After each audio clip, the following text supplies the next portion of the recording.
We saw a dramatic picture where we saw the leaders of Russia and North Korea and China together. The first time the leaders of those three countries have been together in this sort of show of solidarity. You said that they're conspiring against the United States. What do you think they're conspiring to do? And given this, is it reason why you should slap or would consider slapping secondary sanctions on Russia if they're conspiring against the U.S. now? And I thought it was a beautiful ceremony. I thought it was very, very impressive.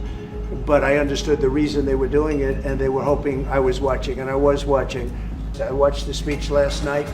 President Xi's a friend of mine, but I thought that the United States should have been mentioned last night during that speech because we helped China very, very much. You've expressed many times your frustration and disappointment with Putin, but there's no action since you took your office. How do you know there's no action? Really? But don't you worry? Wait. Who are you with? I'm with Polish radio. Okay. How do you know there's no action? Would you say that putting secondary sanctions on India, the largest purchaser outside of China, they're almost equal? Would you say there was no action? That cost hundreds of billions of dollars to Russia. You call that no action? And I haven't done phase 2 yet or phase 3. But when you say there's no action, I think you ought to get yourself a new job. Because if you remember, 2 weeks ago I said, if India buys, India's got big problems. And that's what happened. So don't tell me about that.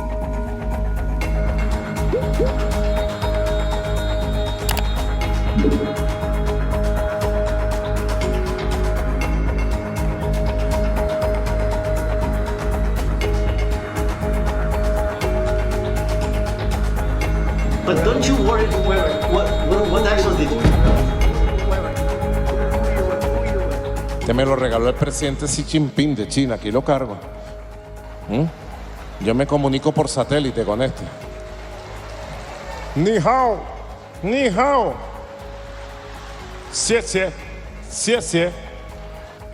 El mejor teléfono del mundo, el Huawei. Y no te lo pueden intervenir los gringos.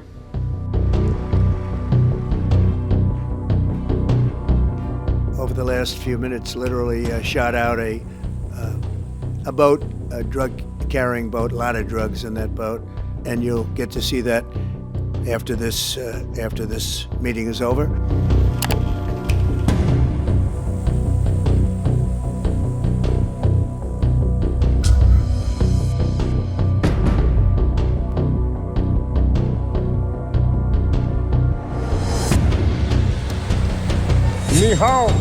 Ni hao. Xie.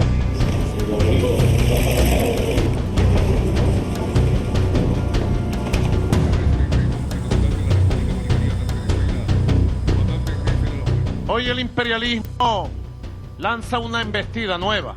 No es la primera ni la última. Solo otra embestida. Mr. President, Donald Trump,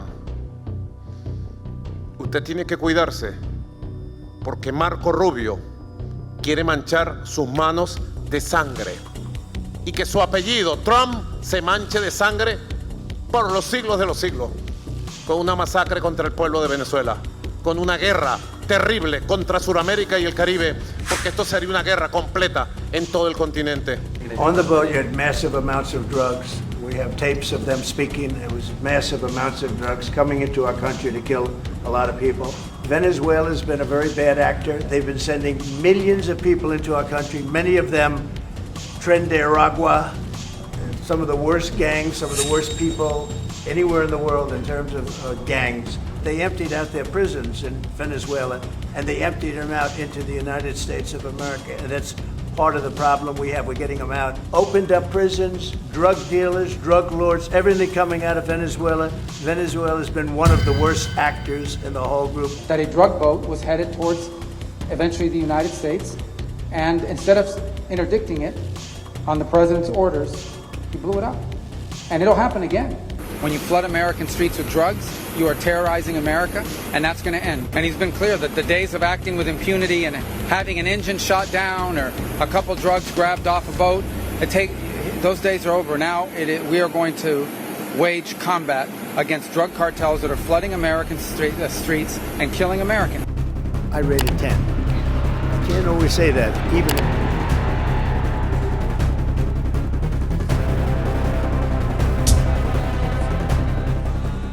Ahora, ¿qué busca el jefe del gobierno de Estados Unidos, el señor de la guerra Marco Rubio?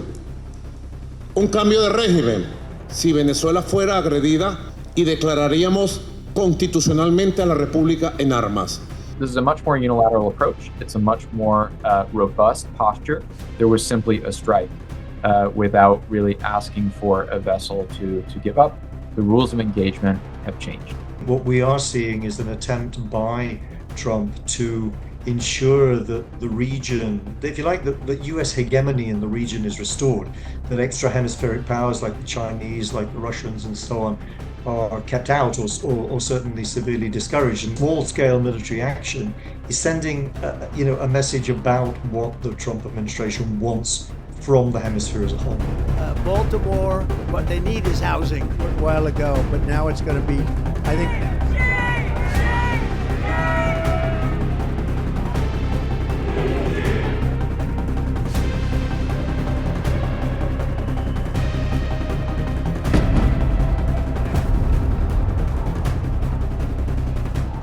Will you visit a restaurant in DC? You haven't gone to. I might, sure. You haven't gone to one in either of your terms that wasn't. How do you know?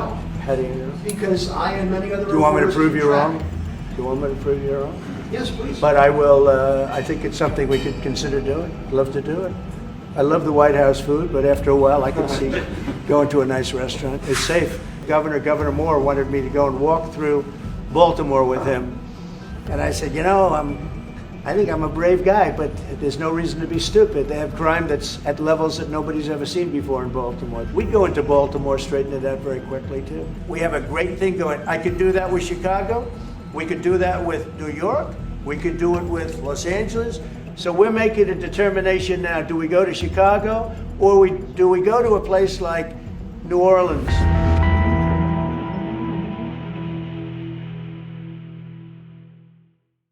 But about a big viral social media trend over the weekend, that you were dead.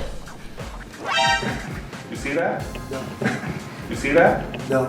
People didn't see you for a couple days. 1.3 million user engagements as of Saturday morning about your demise.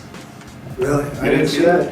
I have heard, it's sort of crazy, but last week I did numerous news conferences, all successful. Biden wouldn't do them for months. You wouldn't see him. And nobody ever said there was ever anything wrong with him, and we know he wasn't in the greatest of shape. I didn't hear that one. That's pretty serious stuff. I'm glad it's... Well, it's fake news. It's just it's so fake. That's why the media has so little credibility. Is he okay? How's he feeling? What's wrong? I said, I just left. And it's also sort of a longer weekend, it's Labor Day weekend. So I would say a lot of people know I was very active this Labor Day.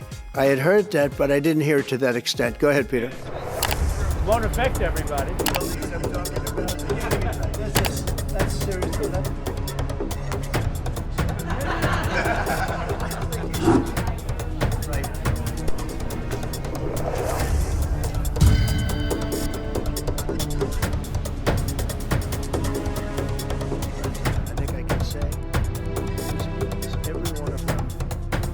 Rated 10.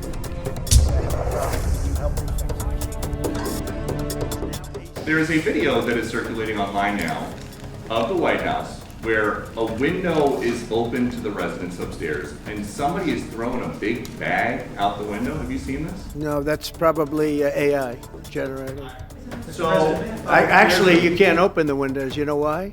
They're all heavily armored and bulletproof. So that's a fake video. Well, it's got to be because I know every window up there. The last place I'd be doing it is that because there's cameras all over the place, right? Including yours. In fact, my wife was complaining about it the other day. She said, love to have a little fresh air come in, but you can't. They're bulletproof. Where was the window? Let me see.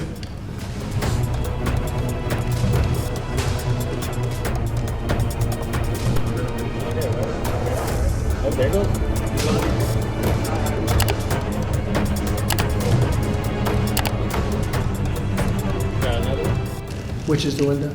It looks like this is on the 15th Street side, I think. Yeah. So right here. Yeah, those windows are sealed. Those windows they're all sealed. You can't open them. as I was growing up, from the time I was a baby till now, I said, who did that? It was AI generated. So it's a little bit scary.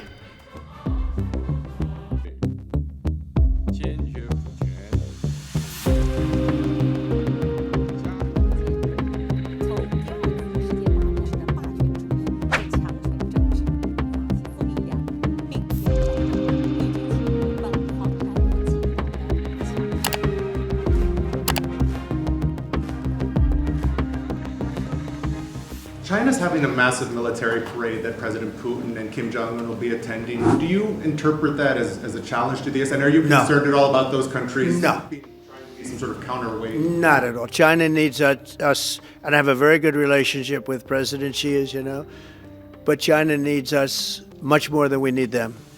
No, I don't see that at all, no. And I had actually a very good meeting with President Putin a couple of weeks ago. We'll see if anything comes out of it. If it doesn't, we'll take a different stance. Are you concerned at all about those countries? No.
We signed a deal with Japan. They're paying us hundreds of billions of dollars.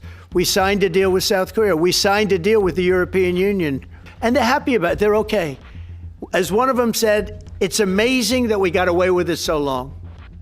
One of my friends, a leader of one of the countries, and they're fine with it. They all signed. If that ruling ever went against us, I guess we'd have to give back hundreds of billions. They have no legal basis whatsoever, but on a common sense basis, it would destroy America. A lot of the people behind that lawsuit, that particular, are from foreign countries. If they make the wrong decision, it would be a devastation for our country. All these countries signed agreements, as an example. They signed, they're all happy, everybody's happy. But some whack job put in a lawsuit. It went before a very liberal court. We had a liberal court gave us a very shocking ruling. If you took away tariffs, we could end up being a third world country. That's how big the ruling. So we're asking for an expedited ruling.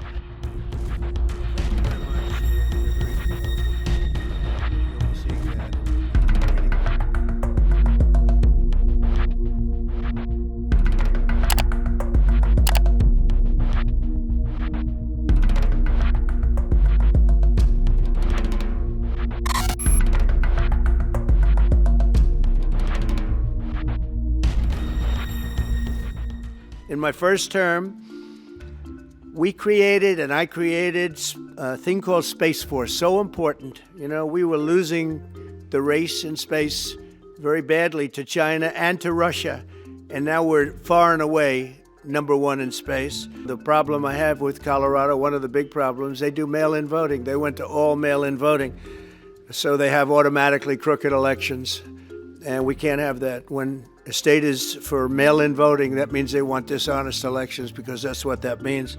So that played a big factor also. Anytime you have mail-in voting, you have corrupt elections. Very simple. Radical left governor decided that he was going to have all mail-in voting in Colorado. Once you have all mail-in voting, and for whatever reason, the Democrats cheat. And they cheat like, you know, they're not stupid. That's the only thing. They're no good on policy. They're no good in management, they're no good at government, but they're great at cheating. And they stick together, too. I give them credit for sticking together. Forever to be known from this point forward as Rocket City. We love Alabama. I only won it by about 47 points. I don't think that influenced my decision, though, right? That didn't, right? Are you concerned at all about those countries? No.